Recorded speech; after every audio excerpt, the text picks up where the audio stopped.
Southern bluefin tuna in spawning area of the eastern Indian Ocean where the Indonesians longliners operated has a specific character in term of size, age, sex-specific growth rate and the population. The aims of this study are to determine changes in size, age, sex-specific growth rate and virtual population analysis of southern bluefin tuna in the spawning area.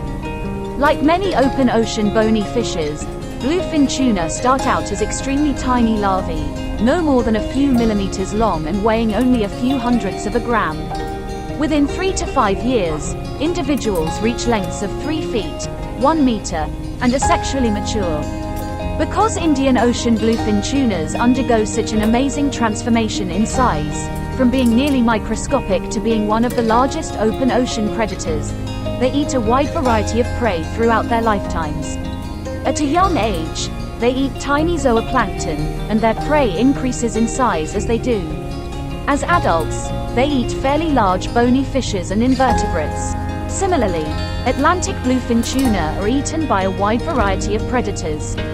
When they are newly hatched, they are eaten by other fishes that specialize on eating plankton. At that life stage, their numbers are reduced dramatically. Those that survive face a steady increase in the size of their predators. Bluefin tuna are known to be highly migratory, with individuals making long migrations every year. These migrations correspond with their spawning behavior and with their food needs. This species reproduces via broadcast spawning, where several females and several males release millions of eggs and sperm into the water column at the same time. This method increases the likelihood that the eggs will be fertilized and decreases the chances that they will be eaten by egg predators. Though almost all fishes are cold-blooded, bluefin have a specialized blood vessel structure called a countercurrent exchanger that allows them to maintain a body temperature that is higher than the surrounding water. This adaptation provides them with a major advantage when hunting in cold water, by allowing them to move more quickly and intelligently. The bluefin tuna is a highly prized food fish and is fished heavily throughout its range. Its value in the high-grade sushi market in Japan and elsewhere is high enough to cause fishers to target this species with almost unmatched effort. Scientists believe the species to be endangered, highly vulnerable to extinction, but fisheries managers continue to allow commercial fishing to target it.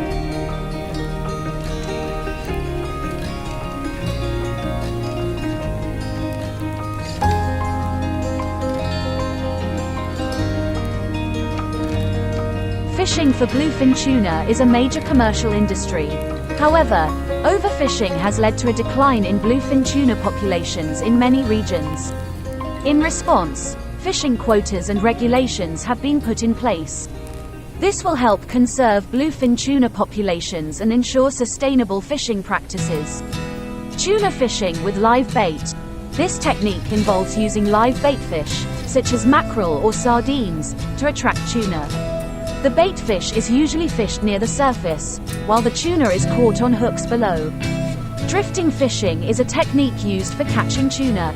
The fishing boat drifts with the current and wind while fishing lines are deployed. This technique is used in open water 3 to 12 nm from the coastline. The boat is free to move and change direction with the current and wind.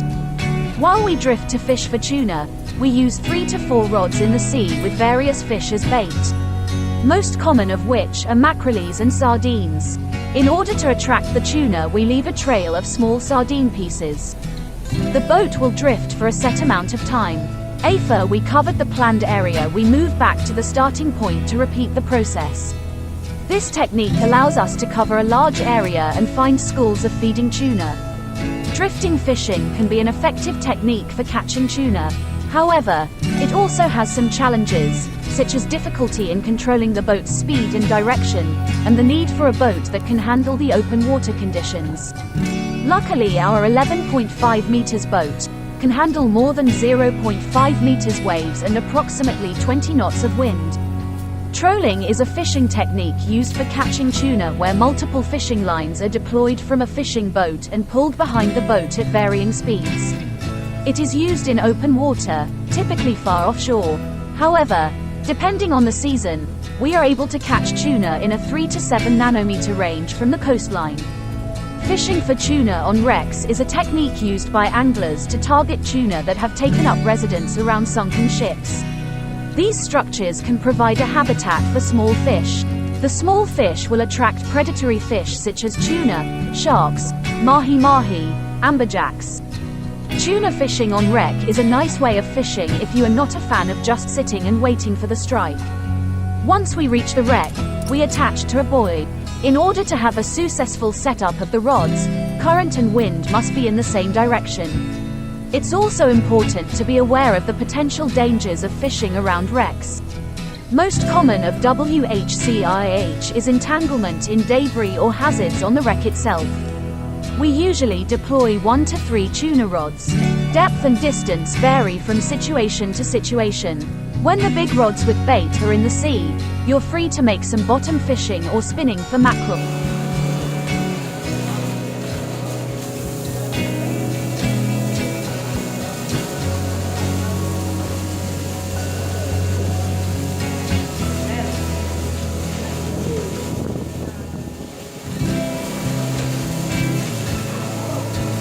The white-tip reef shark is a type of shark.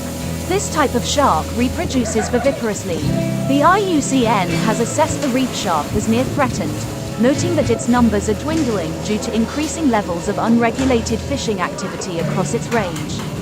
This species' slow reproductive rate and limited habitat preferences make the population vulnerable to overexploitation. This is a medium-sized shark with an average body length of around 1.60 meters.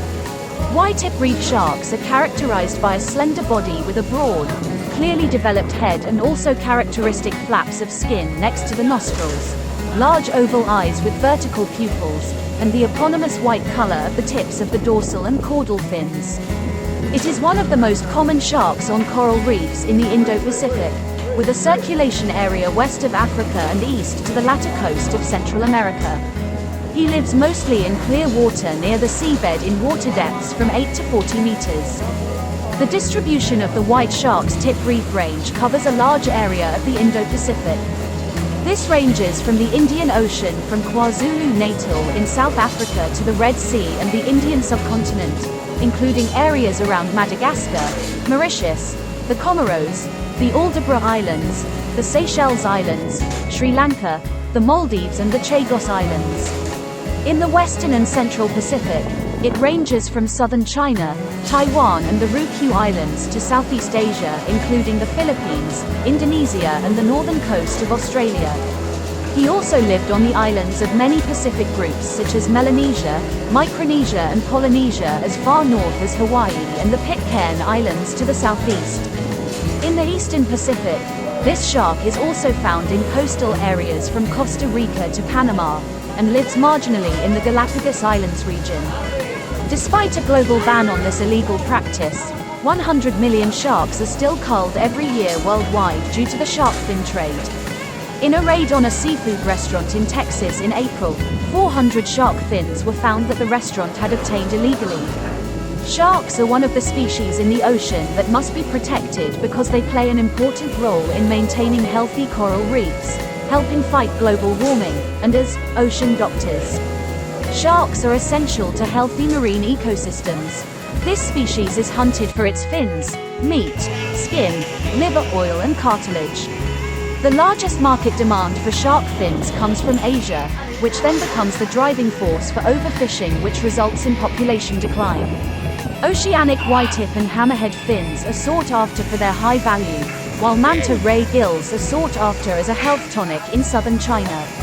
According to shark fin export entrepreneurs, sales of processed shark fins to various countries in Asia have decreased by up to 70% due to the ban on consuming shark fins in several countries.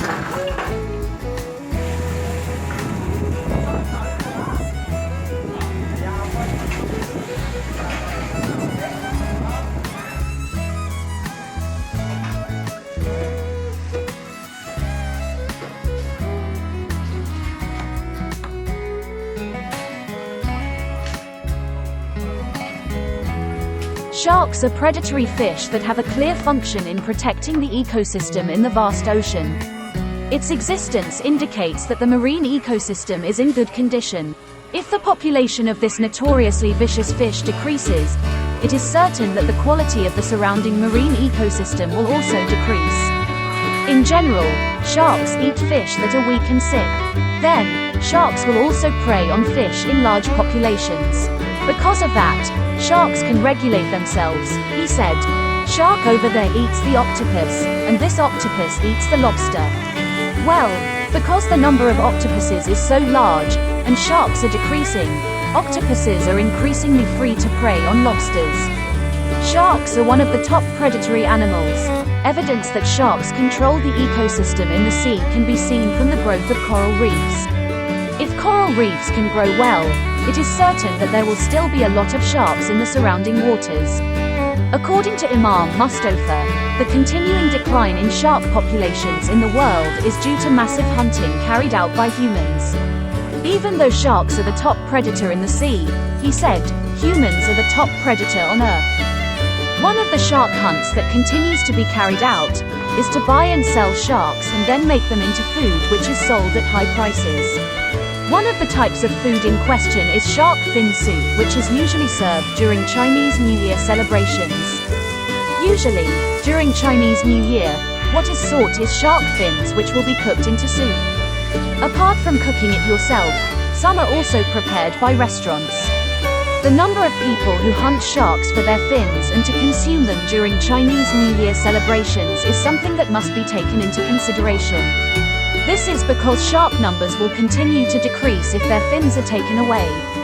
If a shark has its fins removed and released back into the sea, it has little chance of surviving. So, the population is threatened with continuing to decline if shark fin soup continues to be served at celebrations such as Chinese New Year. What's sad is that sharks in Indonesia are caught as a sideline. If it is caught with other fish, it will be taken. If someone wants to buy it, it will be sold. If not, it can be consumed or returned to the sea. The shark consumption centers in Indonesia mention Jakarta and Surabaya as the distribution centers. In these two cities, the demand for sharks continues from time to time in the numbers.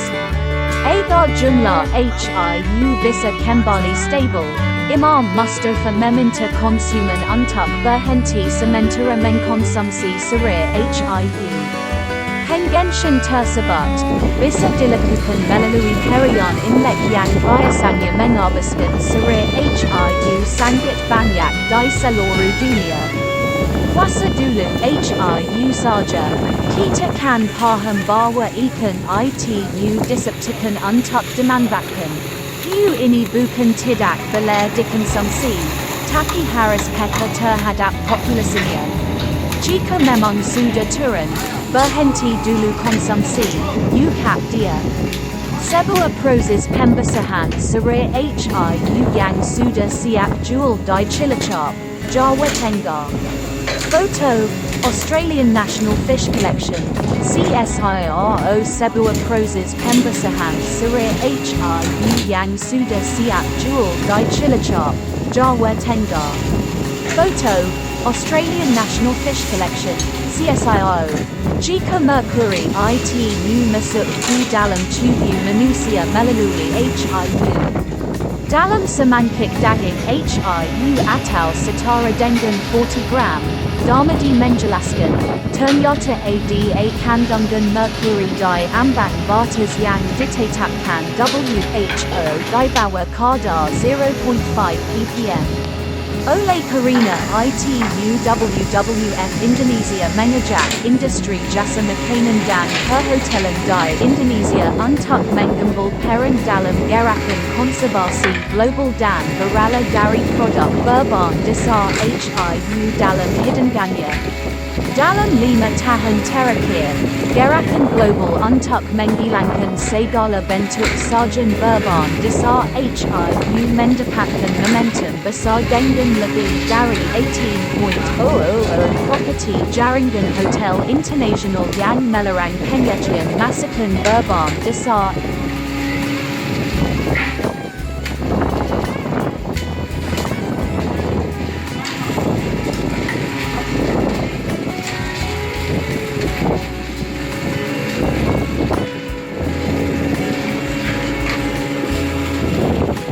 number of sharks continues to decrease from year to year due to a number of external factors. According to various studies, the decline in shark populations is caused by humans. Part of the reason is due to overfishing activities as well as the activities of oil and gas drilling ships at sea. Researchers believe overfishing is the biggest cause. Consistent with this claim, reports published by Greenpeace also reveal shark and ray fishing on long-distance fishing vessels. Because their target is tuna, but we often catch sharks. If it is a shark, its fins are removed. If it is a dolphin, only its teeth are removed, then they are also removed. If it were a whale, it would lose its teeth and brain. Then it was thrown back. Greenpeace revealed that every year, 200,000 sharks are entangled by long-distance fishing boats and then have their fins removed. This was done because of the huge demand for shark fins globally. It is known that shark fins themselves have high economic value. Thousands of shark fins are stored in the ship's freezer. Shark fins were found in Shuan De Qing refrigerator No. 888. In total, the sacks contain 75 kilograms of shark fins from at least 42 sharks. According to Taiwanese law and Pacific fishing regulations, shark fins cannot exceed 5% of the weight of the shark catch, and with only 3 shark carcasses recorded in the log, the vessel clearly violated the law. Violate both. Photo, Paul Hilton, Greenpeace. With such a huge decline in shark numbers, it will certainly impact the balance in the ocean. The existence of sharks has the function of maintaining the marine ecosystem. As mentioned above, sharks are apex predators. This means that declining shark populations will disrupt the food chain in the ocean, and it is likely that other marine animals will also decline. As shark numbers in the North Atlantic decline, there is a population increase in manta rays that feed on seashells. At first glance, it seems good, but as a result, the stingrays' need for food will increase, so the number of seashells will decrease. As the number of seashells decreases, seawater turbidity will increase and disrupt the photosynthesis process of marine plants. Therefore, other fish species in the area will be susceptible to pollution and often die. Sharks play an important role in protecting coral reefs and fish populations. Not only do they hunt stingrays, sharks also often eat other medium-sized fish, such as groupers that eat small algae-eating fish. As the number of sharks decreases, the number of groupers increases, so the number of algae-eating fish decreases and the amount of algae increases. As algae numbers increase, coral reefs have to compete fiercely with algae for nutrients. In this way, the nutritional needs will not be enough to support many coral reefs, so their numbers will decrease.